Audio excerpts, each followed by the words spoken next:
when you go vegan, you get all these questions, or people all of a sudden become experts, or they're very interested, or maybe they're just concerned. That's a good thing. So something like, oh, well, now that you're vegan, are you going to take supplements? It's like, you don't take supplements because you're a vegan. Everyone should get their blood tested, and then you can decide if you need supplements or not. Regardless of what you eat, there are big deficiencies in the population for, I don't know, vitamin D and B12 and things like that haven't even been fully uncovered yet. And it's not limited to, certainly plant products naturally should have B12 the way they're produced now. Soil, like the condition of the soil, and the sterilization of the food that goes in general, means that B12 is low, and we're not drinking it from untreated water and other sources.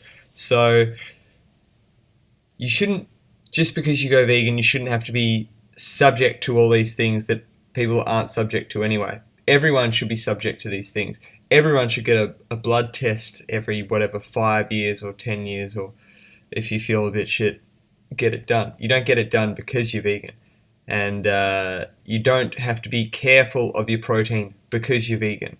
You should just make sure you eat a balanced diet of plant foods. And if you're not eating plant foods, you want to be eating healthy anyway. So whether or not that's an oxymoron, a healthy, unplant-based diet, I don't know.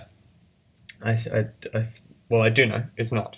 So when vegans are subject to these extra things, though, like it might play on your mind a bit, but it'll actually bring you up to like a higher standard of living.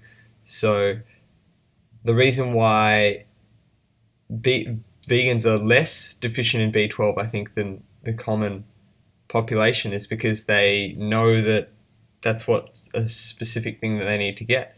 Or the reason that vegans' BMI is lower is not simply because,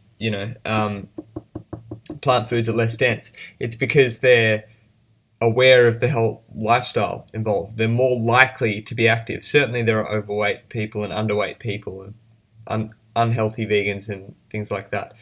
But in terms of the percentage of vegans who are healthy, it's higher than people who eat animals.